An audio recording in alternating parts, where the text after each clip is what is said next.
Hello everyone, welcome to my channel ID Guru. Today we are going to learn about Universal Design for Learning, more commonly known as UDL.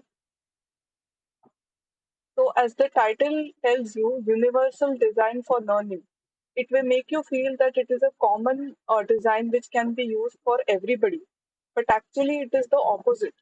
It is an approach to teaching and learning that gives all students an equal opportunity to succeed. Basically, it customizes learning for each and every student. It is not a one solution, rather, it is a customized solution. So, the goal of UDL is actually to use a variety of teaching methods to remove any barriers to learning. We will learn about all of these shortly. It is about building in flexibility that can be adjusted for every person's strengths and needs. In today's time, you must be aware that there are different types of students in our classroom, and accessibility is the in thing. That is, you cannot teach or learn keeping accessibility aside or keeping inclusive teaching aside, teaching or learning for that matter. So, universal design for learning is quite the need of the hour. So UDL helps in building more ways a diverse group of learners can access information and show what they know. So it is not just about learning something, it is also about expressing themselves or telling what they have learned. So why UDL firstly? Like we just discussed, it is a response to increasing diversity. There are different types of students in your class and you need to cater to all of them. There is an increased student engagement and satisfaction that we need to cater to. UDL supports greater accessibility. It makes your class flexible. It allows students to voice themselves and also tell their choices. Basically, you are creating expert learners. You are not having like old times, the teacher speaking and the student listening. You are making your class more engaging and more satisfying. It is a very good learning experience. That is why UDL. So basically, there are three principles of UDL. They answer the questions why, what, and how. Now we will see how this works. UDL is a framework for how to develop lesson plans or assessment. Not or actually, lesson plan and assessment. And it is based upon three main principles. They answer these questions why, what, and how. Let us see how this happens. So, for the question why, we should be providing options for engagement. The goal is to develop purposeful and motivated students. So, engagement. Basically, you should look for ways to motivate learners and to sustain their interest. That is, why should they be coming to your class or why should they be doing this? So, here are a few examples. That is, let people make their choices. That is, let students make their choices. You don't decide the way for them, let them decide. Give assessments that feel relevant to their lives. So many times when students are able to relate to something, they will be able to answer better. If you keep giving generic questions, then they find it a little vague. Also make skill building feel like a game. So in today's time, gamified assessment is also the in thing. Instead of simply answering questions or MCQs, if you put in what you say nuances of a game into your assessment, gamify it, then actually students will more impromptuli they will want to give the answer to that assessment question. They will not look at it as grading or assessment, they will look at it as a game. So create opportunities for learners to get up and move around. Basically make your class more engaging. So, how do you do this? And also, especially if you are online or if you have a blended classroom, then how do you do this? I hope you remember the word blended. What it means is that you have a little of both. That is face to face classroom as well as online classroom. That is called blended. That is, you have a blend of both. So, now why should your student attend your class? So that it is more engaging for them, they feel like learning. And how do you do this? How do you provide options for engagement? You provide online checklists. You can give polling around your course direction or content so that they can tell you what is it that they have liked in your classroom or what is it that is a muddy point for them. Muddy means something that is unclear. Also give them a choice in learning activities. You don't decide the path for them. That is, we call it forced navigation. in e-learning. You remember I have used this word before when I was teaching you storyboarding. So don't decide it for them like a hard stop. Allow them to choose. Also, there should be some sort of agency in how students engage or remotely or in person. Basically, engagement, whether they are sitting in front of you or they are engaging in your classroom online, let them decide. Have clear objectives. Give them choice in how to reach them. Friendly weekly email or a reflective discussion. Link that object to the content. Always, when you write your learning objectives, make sure that your classroom is adhering to it. You can also have peer groups or buddy systems. So, peer group or buddy systems help in building a community feeling. That is, everybody feels like learning together. These are few examples using which you can provide engagement in your class. Now, moving ahead to the second principle of UDL, that is answering the question what. That is, what is it that we are doing? We are trying to develop knowledgeable and resourceful students. That is our goal. And how do we do this? We do this by providing options for representation.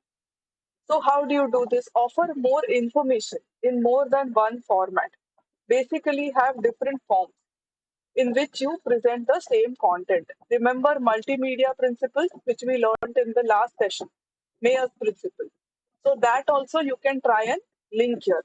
Basically, remember that all theories are in some or the other way interlinked. And that is how you use them while designing any kind of module or product or your lesson plan also as a teacher. So, for example, the instructor could provide a worksheet along with an audio, which could be as simple as saying the written directions out loud. So, it could be an audio, it could be a video, or simply a hands on learn. That is, in your face to face classroom, you have a hands on session. Basically, representation of the same content in different formats.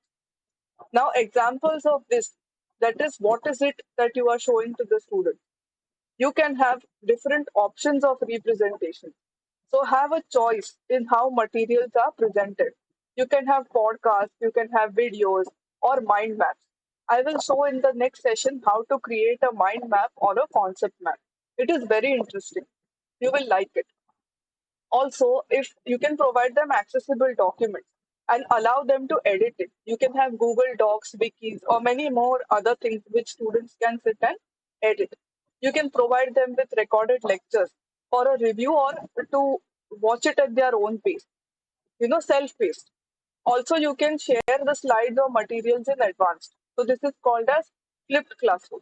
I will teach this also in another session, in which we reverse the way in which we teach. That is, instead of teaching first and having a reflection later on, that is, teaching in class and reflecting on it later, we do the other way around. That is, we provide the slide materials beforehand. That is, let them read and come. And then we have a hands on activity in class. That is, you flip the classroom. You can do that or simply read aloud. That is, have an immersive reader. These days, you have Alexa or you have many other tools which can do this for you. Or simply have authentic real life learning examples. As always, when you come closest to reality, it is most relatable. Students will understand much better whether it is a student, that is, it is a child, or it is an adult learner. I refer to both as students. Both of them will relate to real life examples best. So now coming to the last and the third principle of UDL, that is how. How do you provide options for action or and expression? Your goal is to develop strategic and goal directed students. And how do you do all of this? Basically, you give learners more than one way to interact with that material and to show what they have learned or whatever they know. For example, they may get to choose between all of this that is listed on screen. That is, now that they have learned, let them express themselves. That is, let them tell what they have learned. So they can take a paper and pencil test or give an oral report or simply make a video or a comic strip or get together and do a short group project. It doesn't matter the medium through which they are expressing themselves, but let them tell what they have learned. So, how do you provide these options for action and expression? You model that text to speech software. You can allow that. Facilitate the recording. Don't be very rigid in how students should be expressing themselves. Let them take whatever they want. The medium doesn't matter. The point is that they should be telling what they have learned till now, telling what was good, bad, ugly, everything. Let them talk. And that is how you can improvise or keep revising the way you are teaching or the way content is being presented to the student. So skill development always should be linked to assessment. Otherwise, what was the point of writing those learning objectives? Assessments and learning objectives, they are always to be linked. So goal setting and monitoring skills. Have templates for reflection, whether you are telling them to set a goal or you're going to monitor how they are developing their skills. Always have reflection points. And even if you are assessing them, have some diversity in it, not some MCQs all the time or big essay questions. People get bored writing those big answers or questions. So have podcasts, videos, group discussions, many other things. Like you can even avoid over assessment, have a programmatic approach. Authentic and timely feedback is quite crucial because if you are going to tell them to give an assessment and then not give feedback, simply grade them, then they will not know what went right or what went wrong. You can even have peer assessment, that is, have their friends correct them or review their work. That way, they learn from each other. You can even have self assessment, that is, with the help of a quizzing tool, you grade yourself and see what went right or wrong based upon correct or wrong answers. And these days, e-portfolios, that is, electronic portfolios, are also quite liked by the student community. What it means that you have a record of all of your submissions and then see how your progress was over a period of time. That is how it helps you. So now, overall, how does UDL help you? It makes learning more accessible in general education classroom, which is where most kids who think and learn differently spend most of the day of their school. So children are there all the time in the class, but teachers teach in only one way. It may not cater to all of them. So UDL will make that learning more accessible. It presents information in ways that adapt to the learner instead of asking the learner to adapt to the information. Usually it is the other way around, which is written. That is, learners are trying to understand what the teacher is saying.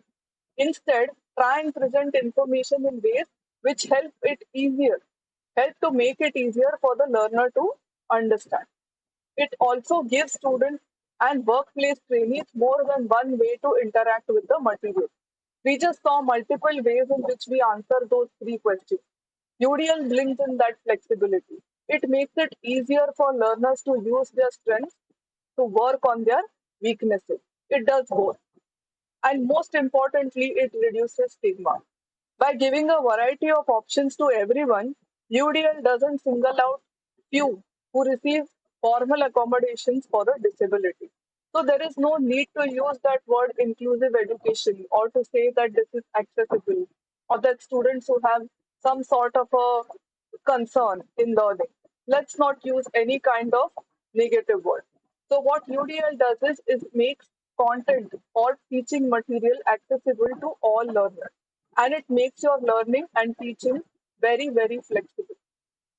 So I hope this theory was clear to you and it helps you in revising your teaching and learning ways. We will discuss mind maps or concept maps in the next session. Till then, take care.